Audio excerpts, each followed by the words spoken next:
बदलून येत होते. हा या देशामध्ये नॅशनल सिक्युरिटीचा इश्यू आहे.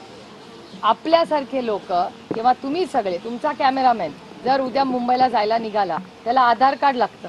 त्याला दुसरं नाव घेऊन जाता येईल का एअरपोर्टला? तर नाही. पण एका राज्याचा लीडर ऑफ ऑपोजिशन नाव बदलून बुकिंग करतो. एअरपोर्टला जेव्हा जातो तेव्हा त्याचं आधार कार्ड त्या नावाला मॅच होतं का? मग उद्या अजित पवारांनी असं केलं, उद्या कुठला तरी टेररिस्ट असं करेल, तो नाव बदलून येईल. याची जबाबदारी कोण घेणार? It is a national security issue. Mumbai आणि दिल्ली एअरपोर्टची चौकशी झाली पाहिजे की अजित पवार वेश आणि नाव बदलून एअरलाईनचीही चौकशी झाली पाहिजे. एअरलाईननी कसं काय अलाव केलं ज्या माणसाला तुम्ही ओळखत नाही? आम्ही जेव्हा जातो तेव्हा एअरलाईननी सातत्याने आमचं कार्ड देतात. तुमचं नाही विचारत, आमचं तरी विचारतात आधार कार्ड. आम्ही दाखवतो आमचं आधार कार्ड, तेव्हा आमचं चेक इन होतं, तेव्हा आम्हाला आत विमानात बसता येतं. त्याच्यामुळे नाव बदलून वेश बदलून एअरलाईनची चौकशी झाली पाहिजे, एअरपोर्टची चौकशी झाली पाहिजे आणि सिव्हिल एव्हिएशन मंत्रालयाने ह्याचं उत्तर दिलं पाहिजे की एवढा मोठा लॅप्स झालाच कसा. हा आज अजित पवार अमित शहाना भेटायला येत होते, उद्या कुठली तरी टेररिस्ट येईल, याची जबाबदारी कोण घेणार? एवढा लॅप्स आहे. सगळ्यांची कुटुंब या विमानाने फिरतात, काहीच अकाउंटेबिलिटी नाही या देशामध्ये. आणि माझा एक प्रश्न आहे की अजित पवार असे चोरून का अमित शहाना भेटायला येत होते? असं काय शिजत होतं? म्हणजे चोरून भेटायची आणि तुमच्याच ह्याच्यात आलंय की 10 वेळा आले. आणि गंमत अशी आहे की 2 जुलैला अजित पवारांनी शपथ घेतली, त्याच्या 5 दिवस आधी मध्य प्रदेशमध्ये माननीय आदरणीय प्रधानमंत्र्यांनी एक भ्रष्टाचाराचा बँकेचा आरोप त्यांच्यावर केला. म्हणजे एकीकडे 5 दिवस आधी माननीय प्रधानमंत्री अजित पवारांनी त्यांच्या काही सहकाऱ्यांवर आरोप करत होते आणि दुसरीकडे त्याच्या आधी 10 वेळा, हा तुमचाच शब्द आहे माझा नाही, 10 वेळा अमित शहांना अजित पवार भेटत होते. म्हणजे एकीकडे प्रधानमंत्री भ्रष्टाचाराचे आरोप करत होते आणि दुसऱ्या बाजूला अमित शहाजी नेगोशिएट करत होते. ना खाऊंगा ना खाने दूंगा. मग हे वॉशिंग मशीन नाही झालं म्हणून तर लोक म्हणतात की भारतीय जनता पार्टी ही भ्रष्ट जुमला पार्टी आहे. ते वॉशिंग मशीन मधून लोकांना आरोप खरे होते का खोटे होते मला माहिती नाही.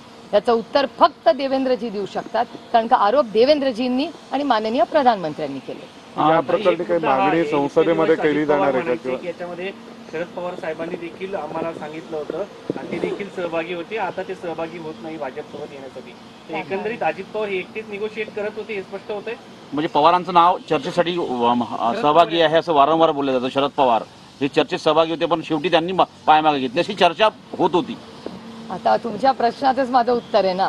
जर पवार साहेबांना माहिती होतं तर मग 10 वेळा चोरून यायची गरजच नव्हती. ते दिल्लीत विमानात ऑफिशियली ताट मानेनी अजित पवार नावून बुकिंग करू शकले असते. कशाला दिल्लीला चालला?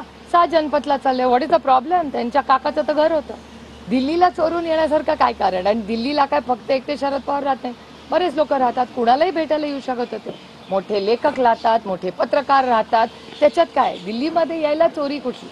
या सगळ्याची तुम्ही संसदेमध्ये चौकशी करण्याची मागणी करणार आहात? जरूर. मी सिव्हिल एव्हिएशन मंत्र्यांना जरूर विचारणार आहे की सिक्युरिटी लॅब्स याचं उत्तर आम्हाला सिव्हिल एव्हिएशन मंत्रालयाने द्यावं, एअरलाईननी द्यावं आणि एअरपोर्टनी द्यावं. आज हे अजित पवार आहे, त्यांच्या पॉलिटिकल स्वार्थासाठी त्यांनी नाव बदललं, पण हे आपले संस्कार आहेत. पुढची पिढी काय समजेल की या राज्याचा लीडर ऑफ ऑपोजिशन जो आज डेप्युटी चीफ मिनिस्टर आहे तो नाव बदलून जातो. पुढच्या पिढीला काय तुम्ही संस्कार करणार? हे महाराष्ट्राचं आणि भारताचं राजकारण आहे की या देशाच्या होम मिनिस्टर, ज्या होम मिनिस्टरला जे या देशात नियम कायदे लावतात त्या होम मिनिस्टरलाच भेटायला तुम्ही असं करून जाता, नाव बदलून जाता, चुकीचं बुकिंग करता. हे संस्कार आणि हा नियम कायदा, हा देश संविधानाने चालतो. संविधानाच्या चौकटीत ह्याला जागा नाही. सुप्रिया सुळे यांना मुख्यमंत्र्यांचा चेहरा बनवण्यासाठी पवारांच्या इशाऱ्यावर देशमुख ठाकरेंना टार्गेट करताय अशी खूप चर्चा सुरू झालेली आहे. आता चर्चेली लोकशाही आहे, जो मर्जी बोलो. ताई, यशश्री शिंदे या एका युवतीची हत्या झाली उरणमध्ये आणि त्यानंतर त्या प्रकरणावरून वेगवेगळं राजकारणही सुरू दिसतंय. कसं पाहताय या सगळं? एकतर महाराष्ट्रात भारतीय जनता पक्षाचं सरकार आल्यापासून भ्रष्टाचार वाढलाय आणि डेटा सांगतो क्राईमही वाढलाय. पुण्यामध्येच उदाहरण बघा, सगळ्यात जास्त म्हणजे कालच तुमच्याच चॅनलवर बघितलं कोयता गँग पोर्सचा ॲक्सिडेंट असेल, त्याच्यात बदलणारे ब्लड रिपोर्ट्स असतील, महिलांवरचे अत्याचार असतील. त्याच नवी मुंबईमध्ये काल मला वाटतं कुठल्या तरी दागिन्याच्या दुकानात मोठी चोरी झालेली आहे.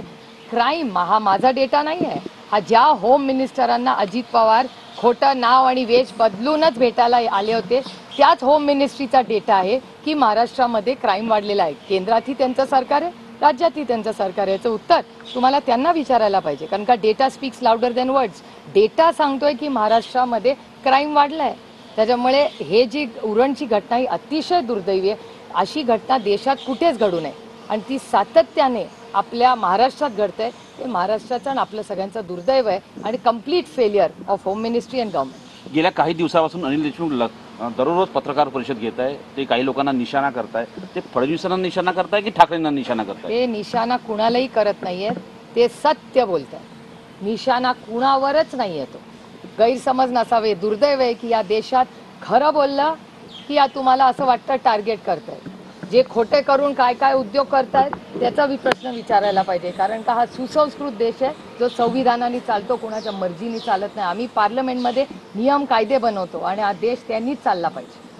काही संसदेचं अधिवेशन सुरू आहे, पत्रकार त्या ठिकाणी कव्हरेज करतात, त्यांना एका पिंजऱ्यामध्ये बंद केलंय. या ठिकाणी तुम्ही कव्हरेज करायचं असं सांगण्यात आलेलं आहे. एकंदरीत चौथा स्तंभ लोकशाहीमध्ये पत्रकारांना म्हणतात, त्यांना अशा पद्धतीने बंद करण्यात आलं. काल राहुलजींनीही तो विषय मांडला आणि त्यानंतर कालच BSC बिझनेस ॲडवायझरी कमिटी जी असते ज्याच्यात मीही आहे, भारतीय जनता पक्षाचे अनेक लोक आहेत, गौरव गोगोई जी आहेत, दयानिधी मारन जी आहेत, आम्ही सगळ्यांनीच काल